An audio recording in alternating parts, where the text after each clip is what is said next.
ज्योति मल्होत्रा के खुलासे के बाद हरियाणा सरकार की रडार पर यूट्यूब चैनल। मुख्यमंत्री सैनी ने हाई लेवल मीटिंग में प्रदेश के अधिकारियों को स्पेशल सेल सोशल सेलेक्टिव करने के दिए निर्देश। पाकिस्तानी जासूस मामले में एनआईए की एंट्री। ज्योति मल्होत्रा से 7 घंटे तक हुई पूछताछ। पहलगाम आतंकी हमले से लिंक की जा रही जांच। पानी के मुद्दे पर हरियाणा में सियासी संग्राम जारी। जेजेपी ने सौंपा राज्यपाल को ज्ञापन। अजय चौटाला बोले, प्रदेश की सरकार कमजोर होने की वजह से हरियाणा के हितों का हुआ हनन।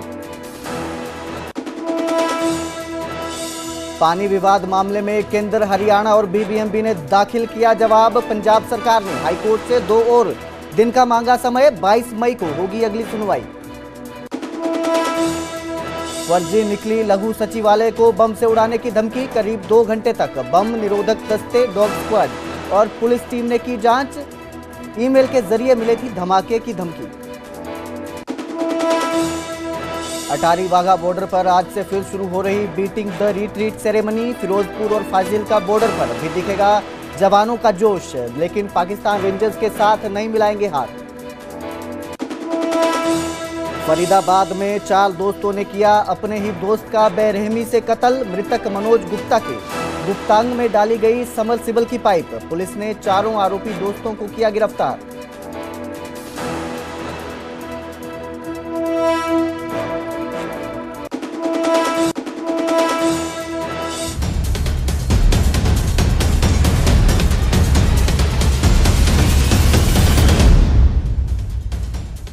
नमस्कार, स्वागत है न्यूज 18 पंजाब हरियाणा में। मैं कुलदीप भारद्वाज हाजिर हूं देश और प्रदेश की सभी जरूरी खबरों के साथ। बुलेटिन की शुरुआत करेंगे सीएम की बैठक के साथ। सीएम ने अहम बैठक की है आज। उस पर जो है ज्योति मल्होत्रा के खुलासे के बाद अब हरियाणा सरकार जो है उसके रडार पर यूट्यूब चैनल आ गए हैं। हरियाणा में यूट्यूब चैनल्स की जो है वो स्क्रूटनी हो रही है। कानून व्यवस्था को लेकर सीएम ने हाई लेवल मीटिंग की आज, जिसके बाद जो है ये फैसला लिया गया और उसमें कहा गया कि जो यूट्यूब चैनल्स हैं उनको लेकर जो है सरकार सख्त हो गई है। सख्त उसने निर्णय लिया है। हरियाणा की सरकार का ये जो है हरियाणा की गृह मंत्री सचिव सुमिता मिश्रा का ये बड़ा बयान सामने आया है। सोशल मीडिया पर नजर रखने को special cell active, sleeper cells और संदिग्ध लिंक पर लगातार एक्शन है। तो ये बयान सामने आया है। हरियाणा की जो गृह सचिव है सुमिता मिश्रा, उनका ये बयान है। सुरक्षा में जो भी कमियां थी उन्हें दूर किया जा रहा है। कोई इंटेलिजेंस फेलियर नहीं है, लोकतंत्र में सबको आज़ादी है। सुमिता मिश्रा का यह बयान सामने आया है। इसके साथ ही उन्होंने कहा कि कलाकारों से जो है वो बैठक की जाएगी, देश के पक्ष में माहौल बने, ऐसी जो है बातचीत के दौरान हल निकालने की कोशिश की जाएगी। तो सुमिता मिश्रा का यह बयान सामने आया है। सीएम नायब सिंह सैनी ने आज बैठक की थी। सभी पुलिस के जो आला अधिकारी हैं उनके साथ बैठक की थी। हरियाणा में कानून व्यवस्था को लेकर उन्होंने ये बैठक की, जिसके बाद इस हाई लेवल मीटिंग के बाद गृह सचिव सुमिता मिश्रा का यह बयान सामने आया है, जिसमें उन्होंने कहा कि ज्योति जो मल्होत्रा है, जो गिरफ्तार की गई है जासूसी के आरोपों में, वो एक यूट्यूबर है। जिसके बाद अब हरियाणा में यूट्यूब चैनल्स की स्क्रूटनी की जा रही है। ज्योति मल्होत्रा के खुलासे के बाद हरियाणा सरकार की रडार पर अब यूट्यूब चैनल है। जैसे कि पाक संबंधित कुछ ऑपरेटिव्स का हरियाणा में अरेस्ट हुआ है, तो उस पर भी चर्चा हुई कि ये हमें जो अभी तक इसमें सफलता मिली है उसको हम कार्रवाई को पूर्ण ना समझें, और ये कार्रवाई एक निरंतर कार्रवाई है, क्योंकि इस पे अभी भी जो ऐसे कोई भी और व्यक्ति हैं जो और अन्य यूट्यूब चैनल्स हैं उनको भी खंगाला जा रहा है, और कई बार नए चैनल्स नए नाम से उत्पन्न हो जाते हैं, तो उस पर भी नज़र रखी जा रही है। सो ये अब जो प्रक्रिया है, ये तफ्तीश है, ये अभी जारी रहेगी। जो पाक लिंक्ड ऑपरेटिव्स हैं और जो सोशल मीडिया के माध्यम से जो इस तरह का प्रचार, दुष्प्रचार या लिंक्स बना रहे हैं, सो ये this was a big point of discussion. Social media पे नजर रखने के लिए कोई अलग से मॉनिटरिंग सेल वगैरह? हाँ, मॉनिटरिंग देखिए हमारे ये पुलिस हेडक्वार्टर में भी है सेल और हमारे सीआईडी में भी है सेल। सो दोनों ही तरफ से इस पे हम नज़र रखते हैं। ज़िले में, फील्ड में जो हमारे डीसी और एसपी हैं या डीसी और सीपी हैं, उनमें पूर्णतः समन्वय रहना चाहिए, पूरा तालमेल रहना चाहिए, और है भी। और फील्ड में भी वो इकट्ठा टूर करें, वो प्रति सप्ताह मीटिंग करें, चर्चा करें, अपने लेवल पे समीक्षा करें, जैसे कि कोई भी जो लॉ एंड ऑर्डर की जो इमरजेंट इश्यूज़ हैं, जो पब्लिक की समस्याएं हैं, जो गंभीर अपराध हैं, उन पर ज़िला स्तर पे ही स्टडी करके, अध्ययन करके उन पे त्वरित कार्रवाई हो सके। तो गृह सचिव का ये बड़ा बयान सामने आया है। सोशल मीडिया पर नजर रखने के लिए सोशल सेल जो है वो एक्टिव किया गया है। सोशल सेल को एक्टिव रहने के आदेश दिए गए हैं। इस खबर पर ज्यादा जानकारी के लिए मेरे सहयोगी अंकित दुदानी मेरे साथ जुड़े हैं। अंकित, क्या कुछ बैठक में हुआ और क्या अपडेट इस मामले में? बिल्कुल, बैठक हुई है, सुरक्षा को लेकर के बैठक हुई है और उसमें समीक्षा जहां की गई वहां जिले के एसपी और डीसी के बीच तालमेल होना चाहिए और मिलकर कानून व्यवस्था को संभाले, इसके ऊपर पूरी चर्चा हुई है।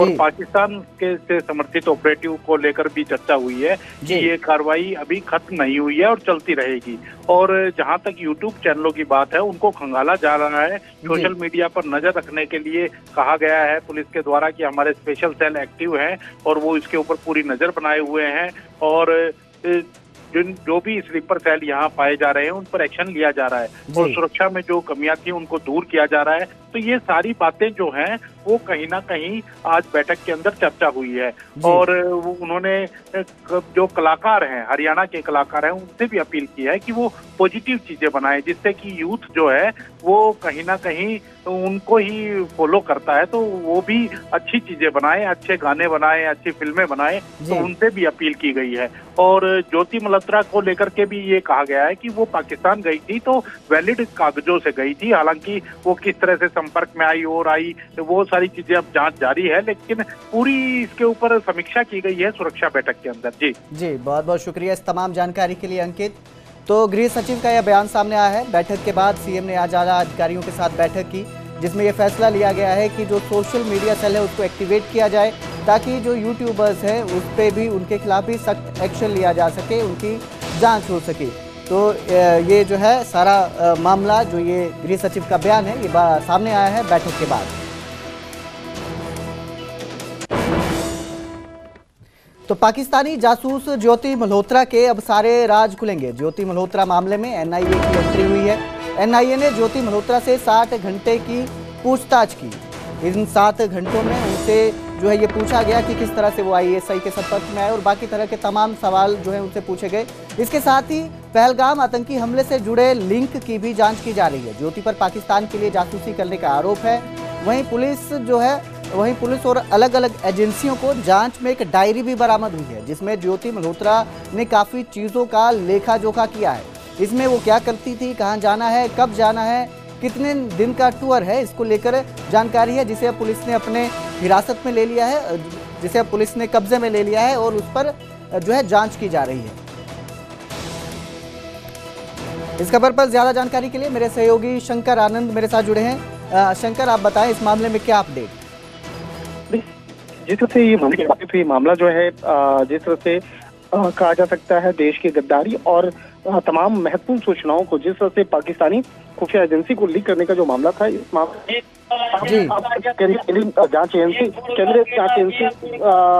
एनआईए की जो भूमिका है वो निकल के सामने आ रही है। और जिस तरह से इस मामले पे केंद्रीय गृह मंत्रालय के निर्देशानुसार अब जल्द ही इस मामले में औपचारिक तौर पर इस मामले से जांच एजेंसी एनआईए के द्वारा इस केस को टेक ओवर किया जाएगा और उसके बाद इस मामले में तफ्तीश का दायरा आगे बढ़ाया जाएगा। हालांकि देखिए, एनआईए की टीम पहले से इस मामले में तफ्तीश में जुटी हुई थी और स्थानीय पुलिस के द्वारा इस मामले तमाम सबूतों को इकट्ठा किया जा रहा था, लेकिन अब औपचारिक तौर पर इस मामले पे केंद्रीय गृह मंत्रालय के द्वारा ग्रीन सिग्नल दिया जाएगा। उसके बाद इस मामले पर विस्तार से तफ्तीश का दायरा आगे बढ़ाया जाएगा। तो एक तरह से कह सकते हैं कि यह मामला अपने आप में जिस तरह से देखा जाए कि भारत के कई महत्वपूर्ण हिस्सों की जानकारी जिस तरह से पाकिस्तानी खुफिया एजेंसी को दी गई, पाकिस्तान से जुड़े हुए जो कई महत्वपूर्ण जो ऐसे जो लोग हैं उनको दिया गया, तो अब इस मामले में विस्तार से तफ्तीश किया जाएगा। हालांकि अब तक जिस तरह से महिला से पूछताछ की गई है, पूछताछ के दौरान में कई महत्वपूर्ण जानकारियों को उसने साझा किया है कि वो पाकिस्तान के जो खुफिया एजेंट्स हैं उसको कई महत्वपूर्ण जानकारियां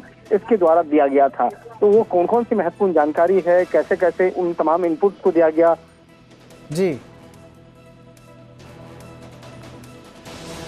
शंकर, बहुत बहुत शुक्रिया इस तमाम जानकारी के लिए। तो ज्योति मल्होत्रा मामले में अब एनआईए की एंट्री हो चुकी है। पाकिस्तानी जासूस ज्योति मल्होत्रा जो है वो बताई जा रही है, आरोप है इन पे जासूसी करने के। इस मामले में एनआईए ने 7 घंटे तक जो है उनसे पूछताछ की।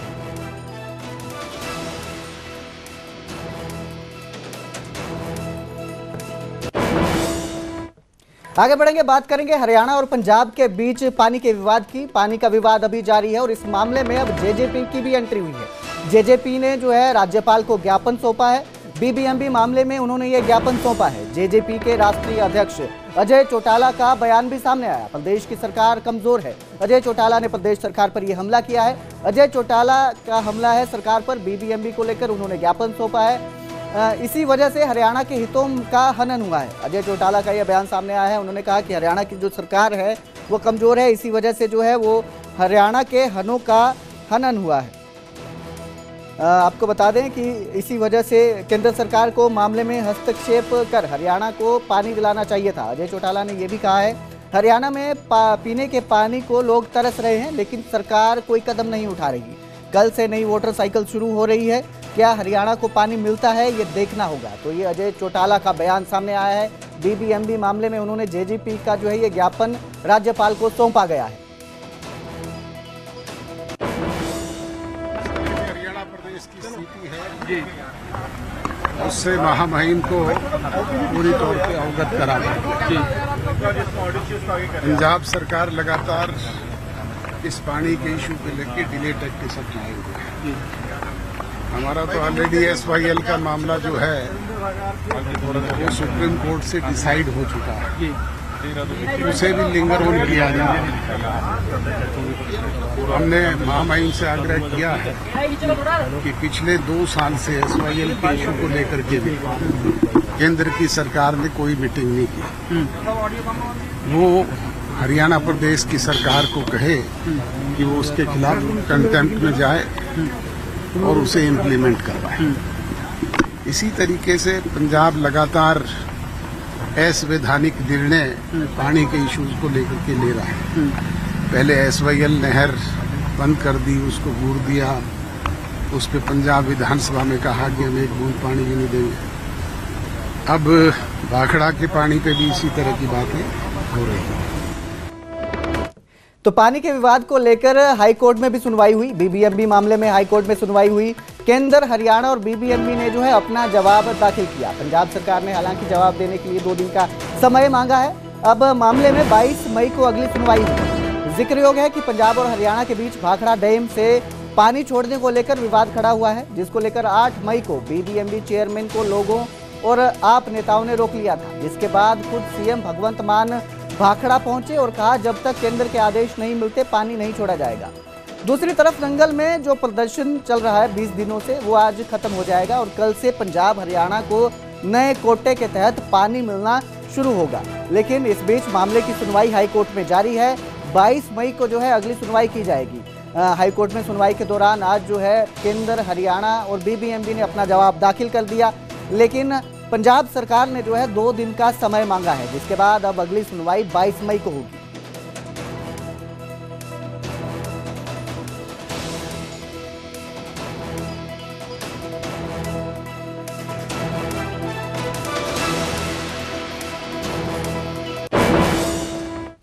आगे बढ़ेंगे, बात करेंगे फरीदाबाद की, जहां पर बम से लघु सचिवालय को उड़ाने की धमकी मिलने के बाद हड़कंप मच गया था, लेकिन बाद में पता चला कि ये जो बम से उड़ाने की धमकी थी ये फर्जी है। फरीदाबाद लघु सचिवालय को बम से उड़ाने की धमकी मिली थी जो फर्जी निकली। 2 घंटे तक छानबीन के बाद कुछ भी संदिग्ध नहीं मिला। ये जो धमकी है ईमेल पर मिली थी। लघु सचिवालय को बम से उड़ाने की धमकी मिलने के बाद बम निरोधक दस्ता, डॉग स्क्वाड और पुलिस की टीम जो है वो जांच में जुटी। करीब 2 घंटे तक जो है छानबीन की गई। इस दौरान कुछ भी संदिग्ध नहीं मिला। इसके बाद जो है पुलिस जो है ईमेल भेजने वाले की तलाश कर रही है। दरअसल लघु सचिवालय को RDH से उड़ाने की यह धमकी सुबह 6:30 बजे ईमेल के जरिए दी गई थी। मेल में लिखा था कि शाम 4 बजे धमाका किया जाएगा, जिसके बाद पुलिस की टीम मौके पर पहुंचकर डॉग और बम स्क्वाड को लेकर जांच में जुट गई। सुबह का समय होने की वजह से ऑफिस में कर्मचारी भी नहीं थे, इसलिए टीमों ने सचिवालय के चप्पे चप्पे की जांच की। हालांकि यहाँ कुछ भी संदिग्ध नहीं मिला और बम से उड़ाने की जो धमकी थी ये फर्जी निकली।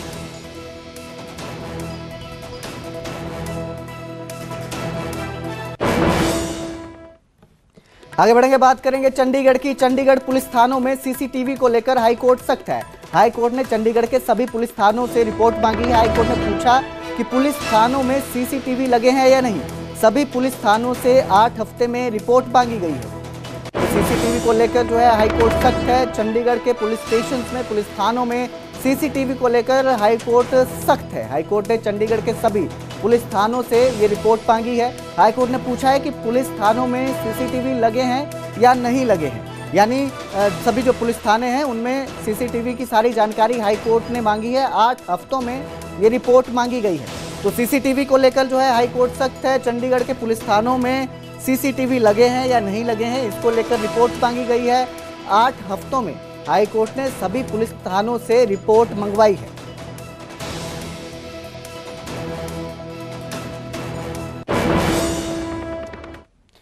आगे बढ़ेंगे, बात करेंगे यमुनानगर में। यमुनानगर में खाकी को बंधक बनाकर लूट की वारदात को अंजाम दिया गया। बदमाशों ने खाद का गोदाम जो है वो लूट लिया। खाद के गोदाम की लूट की वारदात को अंजाम दिया। यहाँ पर अवैध गोदाम था, इसलिए अवैध गोदाम पर निगरानी के लिए पुलिस की ड्यूटी लगाई गई थी। पुलिस होमगार्ड की जमकर जो है, जो लुटेरे थे उन्होंने पिटाई भी की, मारपीट भी की और फिर ट्राली में खाद भरकर नकाबपोश बदमाश जो थे वो फरार हो गए, जिसके बाद पुलिस ने मामला दर्ज कर जांच शुरू कर दी है। तो अवैध गोदाम पर निगरानी के लिए ड्यूटी लगाई गई थी, जिनकी मारपीट के बाद उन्हें बंधक बनाया गया और फिर जो खाद की जो लूट है वो की गई। 15 दिन आए और उन्होंने मुंह से लिपेट रखा था सर। उन्होंने सारा असला दिखाया जी हमारे साथ, तुमको जान से मारेंगे हम। और उन्होंने लठ मारा जी, लट्ठी मारी यहाँ पर, राड मारी जी यहाँ पर और एक रैपट मारा जी यहाँ पर। क्या लूटने क्या है? खाद लेना जी। आप लोगों की ड्यूटी कहाँ लगी हुई थी? हमारी गार्ड में थे जी। तो वहाँ पे ड्यूटी लगी थी क्या था? हाँ जी, वहाँ पर ड्यूटी थी लगी। तो आपके साथ और कौन था? एक दिन में थे जी, एक रात को थे। एक प्राइवेट जो सिक्योरिटी गार्ड था वो था जी वहाँ पर।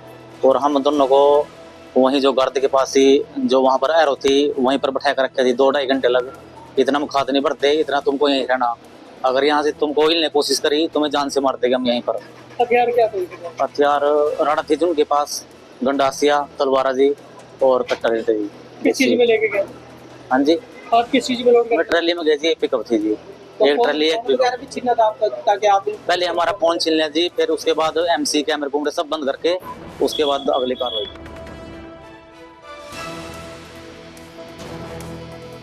तो बदमाशों ने जो है खाद के गोदाम को लूट लिया। खाकी को बंधक बनाकर, जो वहां पर ड्यूटी लगी थी पुलिसकर्मियों को, उनको बंधक बनाकर जो है ये वारदात को अंजाम दिया गया। इस खबर पर मेरे सहयोगी परवेज खान मेरे साथ जुड़े हैं। परवेज, क्या कुछ अपडेट मामले में? बिल्कुल, मैं आपको बता दूं कि कल देर रात यमुनानगर जिले के जो यमुनानगर सदर थाना पड़ता है वह ताजकपुर गांव में जो है करीब जो है 2400 कट्टे जो थे वो पुलिस की निगरानी में गोदाम में रखे हुए थे। लेकिन बदमाशों के हौसले के ये या फिर जो खाद माफिया है उनके हौसले इतने बुलंद है कि वह खाकी पर भी जो है हमला करने से गुरेज नहीं करते। देर रात 15 से 20 बदमाशों ने जो नकाबपोश थे उन्होंने जो है पहले तो पुलिसकर्मी के साथ मारपीट की, उसके बाद बंधक बनाया और वहां से जो है जो करीब 200 कट्टे जो है ट्रैक्टर ट्रॉली में लाद कर फरार हो गए हैं। फिलहाल पुलिस ने जो है पीड़ित होमगार्ड को सिविल अस्पताल में भर्ती कराया गया है, जहां पर उनका ट्रीटमेंट चल रहा है। उसके आधार पर जो है पुलिस आगे की कार्रवाई कर रही है। फिलहाल पुलिस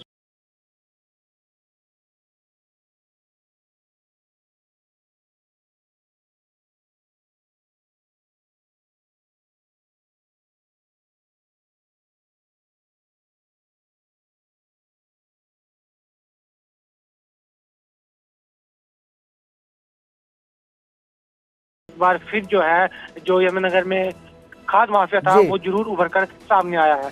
बहुत बहुत शुक्रिया इस तमाम जानकारी के लिए परवेज। तो यमुनानगर में खाकी को बंधक बनाकर खाद के गोदाम पर लूट की वारदात को अंजाम दिया गया।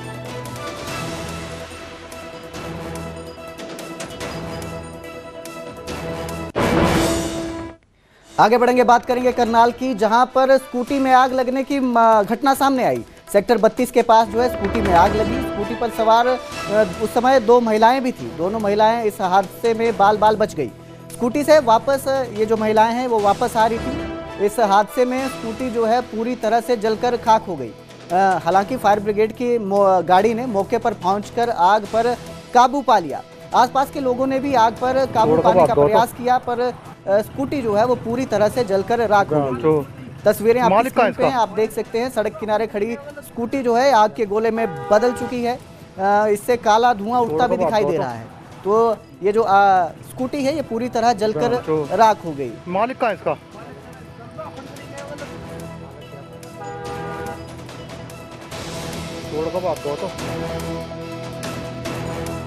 करनाल की ये घटना है, स्कूटी में आग लगने की ये घटना है। सेक्टर 32 के पास जो है ये स्कूटी में आग लगी। इस वक्त 2 महिलाएं स्कूटी पर सवार बताई जा रही हैं।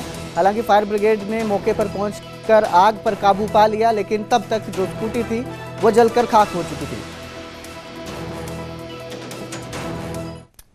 आगे बढ़ेंगे, बात करेंगे गुरुग्राम की। गुरुग्राम के NH48 हाईवे पर एक भीषण सड़क हादसा हुआ। चलते ट्रक का जो पहिया है वो बाहर आ गया, पिकअप वैन से ये टकराया। इस दौरान पिकअप चालक जो है वो बाल बाल बच गया। नीचे से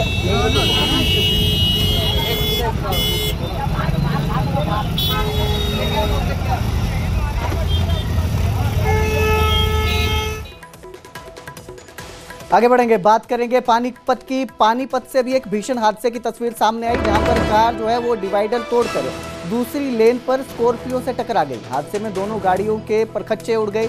इस हादसे में 3 लोगों की दर्दनाक मौत हो गई। हादसे के बाद GT रोड की दोनों लेन पर लंबा जाम लग गया। बताया जा रहा है कि फ्लाईओवर पर HDFC बैंक के सामने कार अनियंत्रित होकर डिवाइडर तोड़कर दिल्ली से चंडीगढ़ लेन पर जाकर स्कॉर्पियो से जा टकराई। हादसे में कार सवार जो है एक व्यक्ति की मौत हो गई, जबकि स्कॉर्पियो में सवार 3 लोग जख्मी हो गए, जिनमें से 2 की इलाज के दौरान मौत हो गई।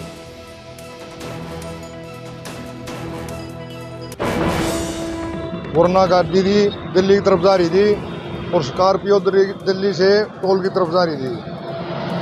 तो वरना गाड़ी है वो ऊपर से आ गई डिवाइडर को क्रॉस कर गई और वो उसके दोनों के ऊपर चढ़ गई और उनको हॉस्पिटल में भेजा गया। तीन आदमी थे, 3 स्कॉर्पियो वाले थे। स्कॉर्पियो एक आदमी ठीक है, बाकी 2 इंजर्ड हैं और 3 सब डेड हो गए। तीनों की मौत हो गई? हाँ, तीनों की मौत हो गई हॉस्पिटल में जाकर। CM फ्लाइंग की रेड की गई। छापेमारी के वक्त जो है डॉक्टर और जो स्टाफ था वो गैर हाजिर मिले। हॉस्पिटल में सुविधाओं और दवाइयों का रिकॉर्ड भी अधूरा था। CM फ्लाइंग को जो है स्टाफ की नियमित अनुपस्थिति की शिकायत मिली थी। छापे के दौरान मरीजों के लिए ज़रूरी उपकरण तक नहीं मिले। गैर मौजूद कर्मियों पर विभागीय कार्रवाई की सिफारिश होगी। ड्यूटी जो मजिस्ट्रेट है दयाचंद, उन्होंने ये कहा है कि जितने भी गैर मौजूद कर्मचारी थे उन पर विभागीय कार्रवाई की जाएगी। इस साल भाटला में CM फ्लाइंग द्वारा उच्चक निरीक्षण किया गया है, जिसमें यहाँ स्टाफ हाजिर नहीं मिला, जिसको फोन करके बुलाया गया है और उसका मौके पे ये दवाइयाँ वगैरह जो भी स्टॉक चेक किया जा रहा है। उसके बाद आगामी कार्रवाई कर दी जाएगी। हॉस्पिटल का टाइमिंग क्या है जी? तो स्टाफ की क्या यहाँ पहुँचे नहीं सर? नहीं, स्टाफ यहाँ नहीं था, बुलाया गया, मैडम बाद में आई हैं और उनका स्टॉक चेक कर रहे हैं। कितने स्वीकृत पद जो है वो यहाँ है सर? यहाँ सब स्वीकृत पद 4 पद बताए जा रहे हैं स्वीकृत पद।